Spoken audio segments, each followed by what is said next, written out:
Is it still worth it to become a travel agent in 2024? Well, that's what we're going to talk about in this video. So if you've ever thought about becoming a travel agent, or if you just love to travel and you're considering getting into the travel profession, this is a video you won't want to miss. So be sure to watch the whole thing because pros and cons are going to be covered in depth. And I'm even going to share where you can go to learn more if you're really serious about becoming a travel agent. Hi, by the way, my name is Brittany. I have helped agents sell over $5 million in travel since becoming an agent myself in 2020, and I'm hoping to help you both make a decision about whether or not becoming a travel agent is something you really want to do, and if when you become one, be successful, because I don't just want to help thousands of people become travel agents, I want to help thousands of agents be successful and make full-time incomes around part-time hours. Sound good to you? Then be sure to stick around. Probably the most popular pro about becoming and being a travel agent is the perks. And they're really amazing. It's hard to tell you exactly which perks are going to be available if and when you become a travel agent or when you are one, because the industry changes all the time, and depending on which agency you're signed up with, which consortia you're a part of, these things can really change. But I will just say, even by networking and really showing up in the travel agent industry, I've had some amazing opportunities, including 80% off a luxurious train trip through Utah and Colorado during the fall, beautiful, and even a free cruise to Antarctica that was worth like $15,000. Now, I actually love talking about rates, agent deals, discounts, and all that for agents, but I always like to add an asterisk here and just give a little disclaimer that, like I said before, they can always change. But also, I don't think it's a good idea to become a travel agent just for those deals and perks. That's exactly what they are. They're perks, they're extra, they're benefits. Really, if you want to become a travel agent, I think, in my opinion, you should become one because it's something you really believe in, helping people travel more, helping people travel better, saving money on their travels. Like, you know that you're going to be a good and successful travel agent when you have a mission attached to it. And even if you can't articulate that mission yet, there's probably a reason that you've thought about this, or maybe that you even keep coming back to it. That's how it was for me. I actually had the thought of becoming a travel agent several years before I actually became one. And I share more about my story on the Pack Your Passport podcast. That playlist is actually here on this YouTube channel if you want to go check that out after this video. But it was something I kept thinking about, and I just never gave it the time and energy because I didn't want to go back to school. I didn't want to pay for a big expensive degree, and honestly, I couldn't afford it. I didn't have the time because I was teaching full-time, and I mean, teaching in itself is a full-time plus job, but I also was tutoring in the mornings, doing after-school care after that, working concessions and games on the weekends, basically every side hustle under the sun to be able to just support myself. So there was no way I had extra time, effort. So when I discovered host agencies, there's a whole new world opened up for me. Cue the Aladdin theme here. And yeah, it's just been great ever since. I haven't looked back, and I've helped over 80 travel agents do the same. And when I say like over 80, I mean 80 successful ones, right? Because it's not going to be for everybody. And there's a whole bunch of mindset stuff there that if you have not decided and really committed to this, no matter what skills and experience you have, it's not going to work out. You really have to go in committed because it's a lot of work and effort, and it's going to take a while. Usually, for most people, I usually say commit yourself to a year. Anyway, I'm getting sidetracked here, but don't become a travel agent because you want the perks and the deals and the discounts. Those are great extras. Those are great benefits. But really, you want to make sure you actually enjoy the work and that you love travel, because you're going to spend hours in travel trainings. You're going to spend a lot of time educating yourself and becoming a true expert. And we don't want to go learn about things we don't like or enjoy, right? So it's something you really want to enjoy doing. You also want to make sure that you have people skills, right? That you actually like working with people. If you don't like talking to people because there is sales involved, and if you don't like the idea of having a large part of your job be communications, because marketing is communications, then maybe it's not the job for you.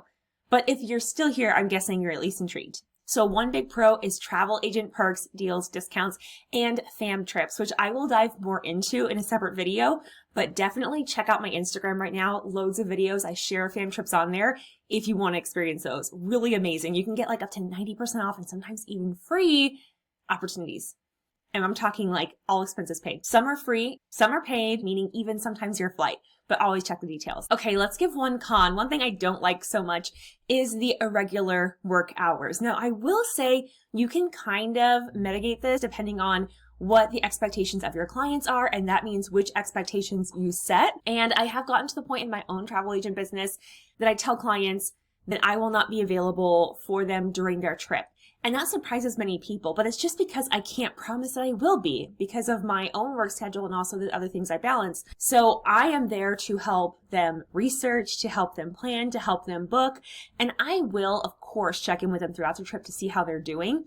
But just because of what I know about travel and the travel industry in the 2020s, I know that they're going to be in a better position if I give them everything they need to be able to be empowered and equipped on the actual day of travel so that they can handle it themselves. Because if they have to change their flight, they have to do any of that, they're on the ground anyway.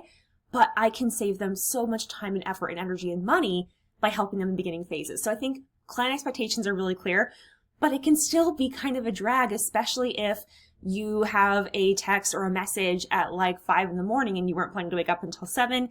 And also, while you're building up any kind of side hustle, not just being a travel agent, but anything, you're going to have some times where you are working evenings, weekends, and often holidays trying to get your business off the ground. And that is completely normal. I know there's a big push against hustle culture, quote unquote, but I believe that in the beginning, especially when there's so much you don't know and so much you haven't done before, you're going to be hustling a little bit. You have to work a little bit harder because you have to learn and practice. That's just how it goes.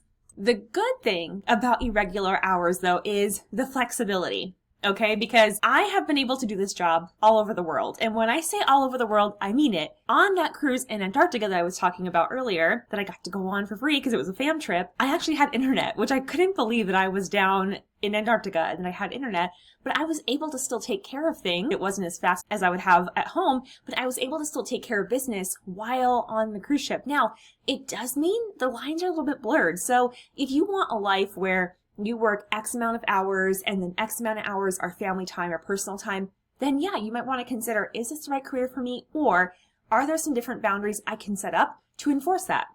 Am I willing to say no to money? Am I willing to say no to opportunities?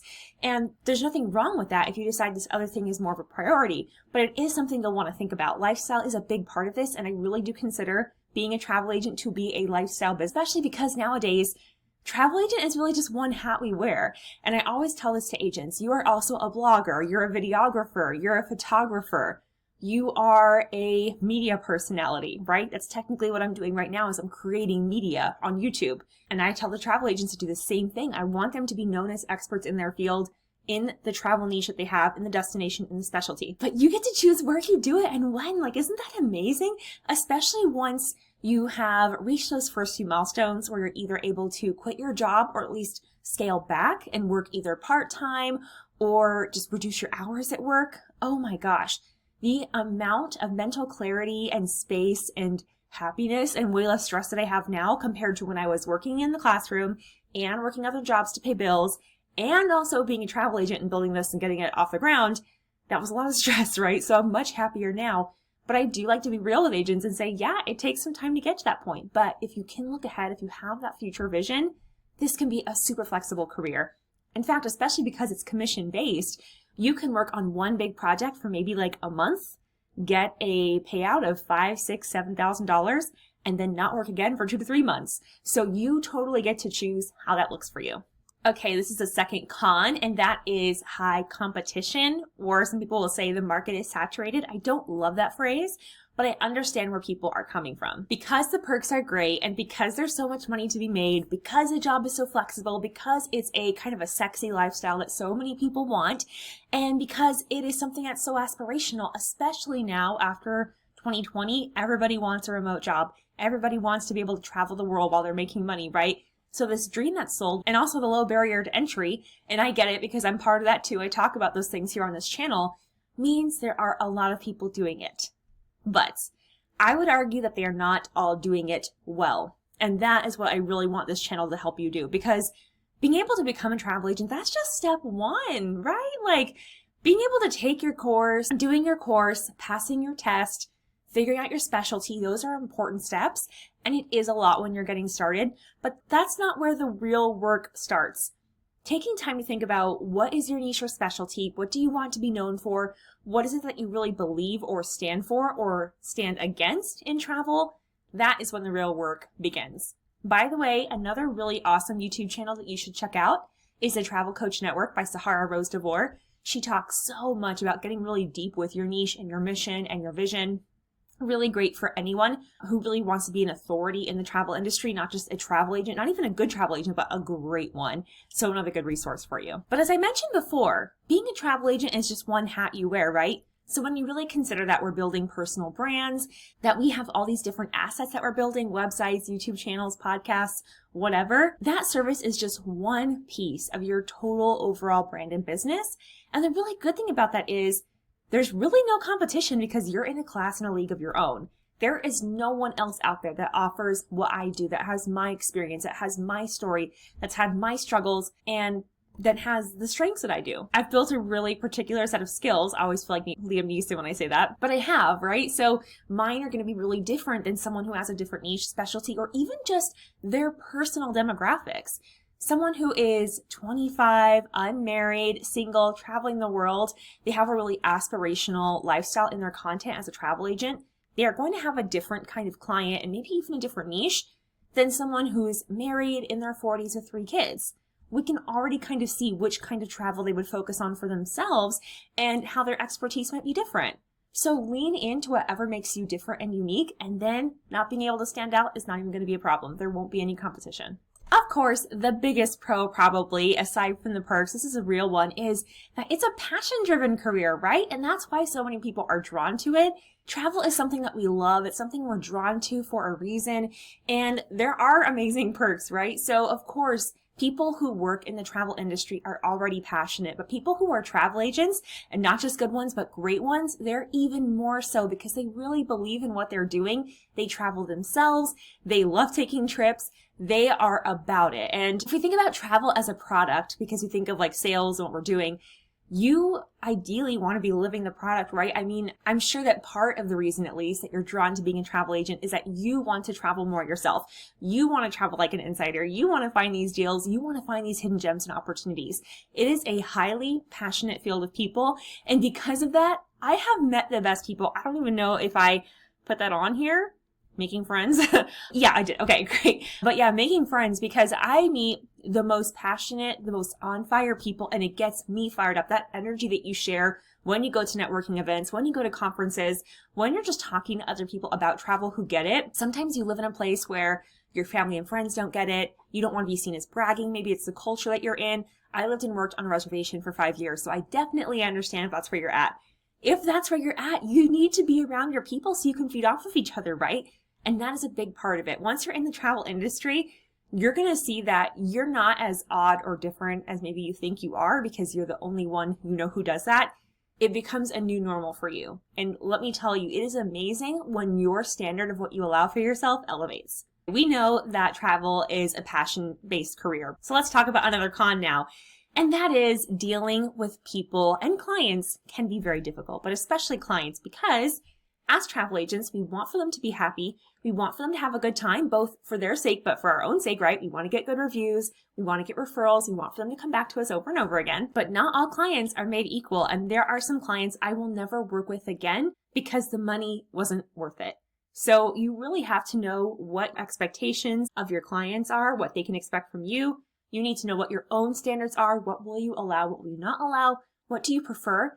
And honestly, those things will just come from time, energy, and experience, and lots of trial and error. And of course, I'm hoping that this channel and the resources we create can help you to cut some of that time so you can learn from our experiences and failures and mistakes. But yeah, so many of these things, you just have to try a few things out. You have to make a few bookings. You have to try a few different niches, work with a few different types of clients, figure out what your thing is and what your story is. And then from there, you should have a pretty good idea. Okay, pro number 4, and this is a big one for me because I love entrepreneurship, especially when I think about even just the history of the country of the United States. Entrepreneurship was such a big foundational part of that. If you're ever interested, if you're a history nerd like me, go look at it. Go look at the Bill of Responsibilities, Bill of Rights, the Constitution, the different amendments we have. We were always a very entrepreneurial culture. And it makes sense when you look at the history of why this nation was formed. So I won't say any more than that because I will get on a tangent 2 hours long, but definitely go check that out and just think about all the opportunities we have. Because again, travel agent is just one hat you wear, right? I teach a method called income stacking. So let me give you a quick example of that. You start a website to be able to put all the knowledge you have about a certain place or type of travel on the internet. You create these resources that you can send your clients, like packing lists, itineraries, things like that. This resource helps you get discovered by new potential clients, and it helps you serve your current clients. But now, once you've built your website up and you're getting people finding you, you're getting lots of traffic, you're getting lots of views. So once you have an asset built out, and this can be a YouTube channel, a blog, a website, a Facebook group, an Instagram page, then you can start to see other opportunities.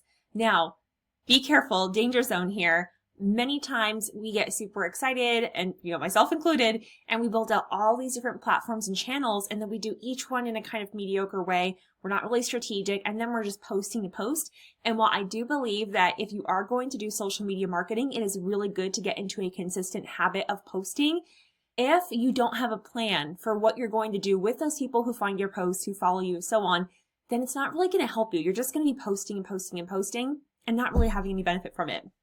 Or if you decide I want to do affiliate marketing, I want to do these other things, that's great. But either way, you're going to have to build up an audience. So what I highly recommend, if you're someone who has a grand vision like me, and you're like, yes, I want to have a blog and I want to work with brands and be an influencer, or I want to sell digital products, what I highly recommend is build the travel agent client base up first. And the reason is simple, is because you don't need as many people in your following, in your audience, to make a full-time income as a travel agent. Whereas with your website, with a YouTube channel, with ads, with brand deals, you usually need to have thousands, if not tens or hundreds of thousands of followers or people in your community, on your email list, whatever, to be able to make money in those other ways. However, once you have built it up, once you've gotten really clear on your niche, once you have a lot of client work under your belt, it gets a lot easier to make those other things and do what I said, income stacking, right? Where you stack those income opportunities. So now all these Instagram reels that you've been making to build up your client base, you can also work with brands and get paid for some of that work. Your website that you've been building to create resources for your travel agent clients, now you can get ads on there and you can make money that way. So I wanted to zoom you out for a second just so you can see the overall vision. There are other entrepreneurial opportunities that we get once we've built up a business, but I also don't want for us to get ahead of ourselves, because especially if you haven't become a travel agent yet, you have so much to think about already, and you still need to get your first few clients. Speaking of money, let's talk about earning potential. This is Pro 5. Since we can make commissions, you can make a lot of money as a travel agent. I regularly see payouts of $900, $2,000, $3,000. And there are several travel agents that I've now trained that are now making $6,000 checks, $5,000 checks, $7,000 checks, sometimes just from one transaction. And if you have multiple clients traveling at the same time, then it's not unheard of to have even more than that. And you get to choose really what you want to do and how that works. And let me give you an example of that. If you decide to niche down into group trips and you want to book bigger groups, it's usually a lot of work over a shorter period of time. I do that. I do group trips. But I don't have to work all the time throughout the year on it. It's actually a really great part-time gig. It's still part-time for me, ironically, even though I don't have a full-time job anymore, because I can support myself off the commissions I make. I've now helped several travel agents either quit their full-time jobs, scale back, or get completely different jobs working remotely online so they don't have to work as much, so they can get some of their time back. Okay, and those are beautiful things. So there's really high commission earning potential.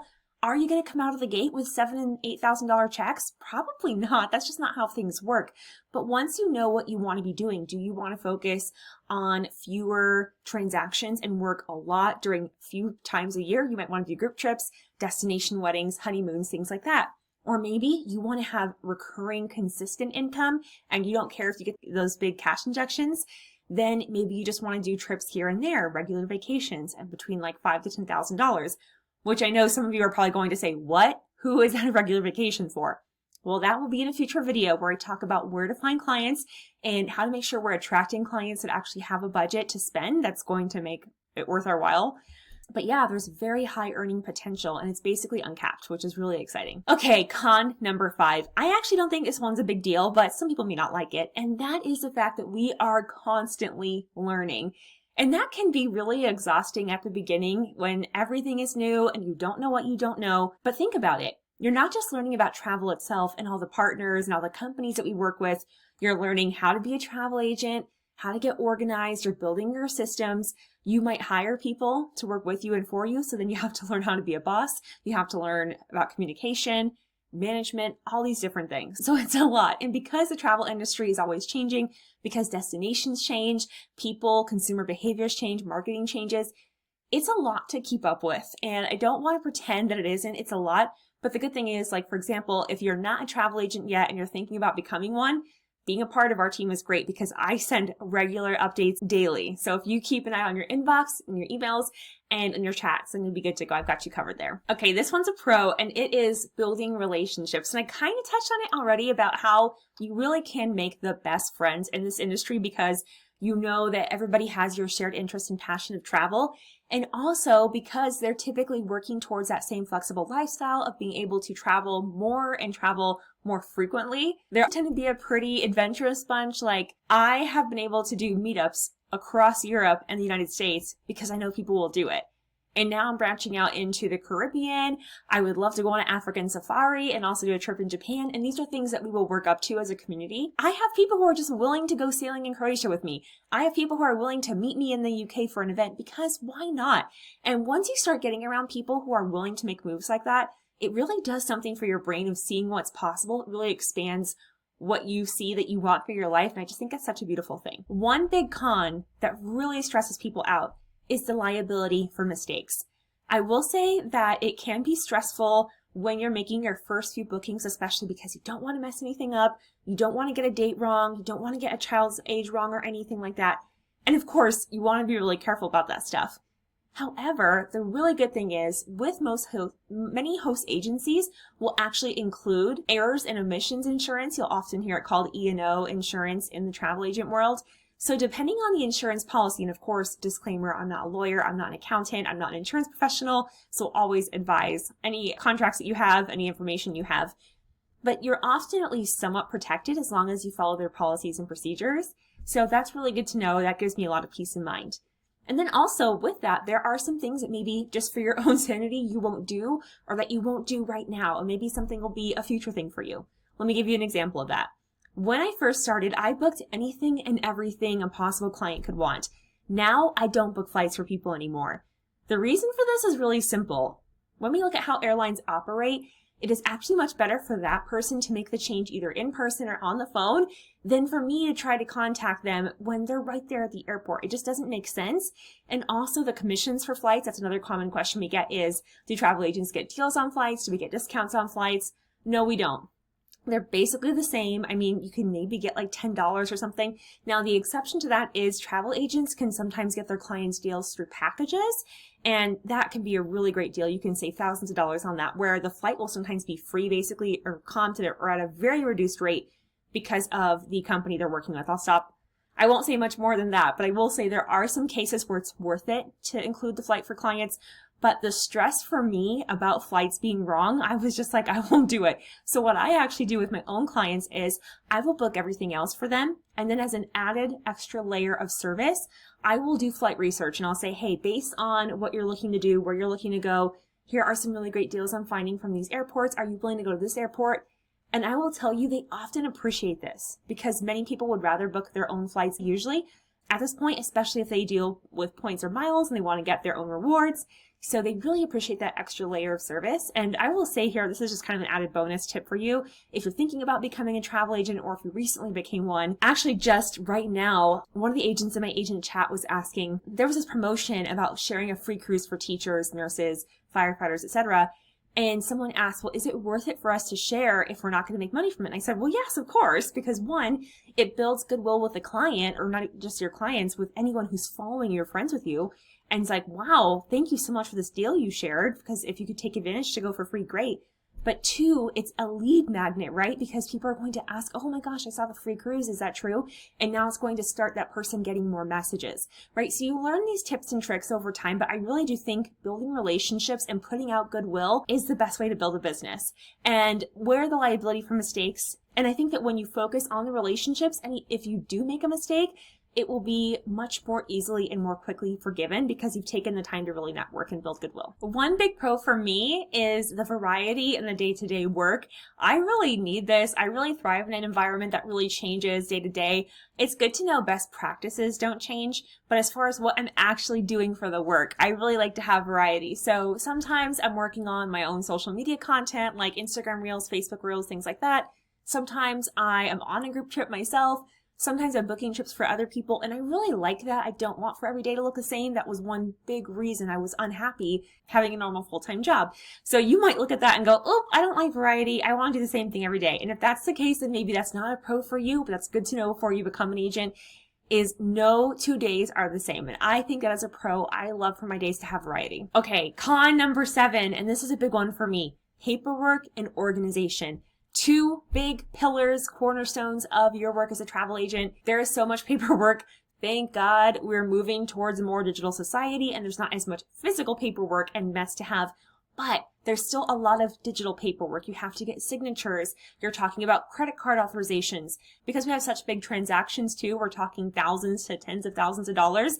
You really want to make sure that you dot your I's and cross your T's, because if that person doesn't get travel insurance and something gets canceled or goes wrong, if all this money goes to the wrong person or place, like that can be really stressful. And while we are protected to a degree, usually, if we have a really good errors and omissions insurance policy, again, disclaimer, not an insurance professional, always use your policies. Even if you have that, it can still be stressful and just having to manage paperwork and organization. So the sooner you get organized, the better. I'm a really huge fan of using all of the Google tools because, I mean, once you either have a workspace account, which is like name@website.com, or even if you start with a free Gmail account, businessname@gmail.com, and then go from there, using Google Tools is really, really helpful. Now, I do think you're not allowed to use the business tools on the free account, but I'm not totally sure. If you just read the terms and conditions, because most people don't, then you'll at least know what you're getting into no matter what it is. Okay, this one's going to seem like kind of a woo-woo, fluffy, warm-hearted statement, but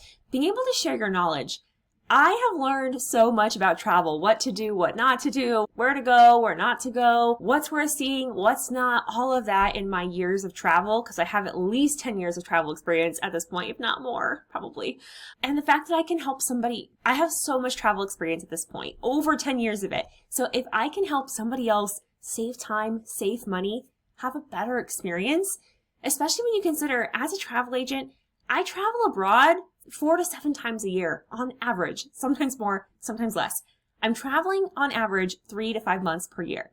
That is not normal for most people. Most people don't get that much time off. They maybe get 2 to 3 weeks off a year from their full-time jobs if they're lucky. And when we think about those big international trips especially, see, so much of what we do is just putting ourselves in someone else's shoes. When I think of the fact that they don't always get to travel and it's a really big deal for them, if I can help them make that even better, I want to. I want to make it special for them. When I travel with people, I want them to have the best time. I want them to be saying, oh my gosh, I don't even remember everything we did this week because everything was so epic. I can't even pick a favorite day. That is what I want, right? I want for people to have their minds blown. So being able to do that for people is just such a beautiful thing. And I do think it takes a special, beautiful kind of person to want that, to be able to want for someone else to have even better of an experience than they have. That's probably one of the reasons I attract so many teachers, is we love to educate, we love to share, we love to care, right? So if you love teaching, if you love things like this, then you will thrive as a travel agent. One big con, it's kind of funny because all these cons are also kind of like the flip versions of the pros.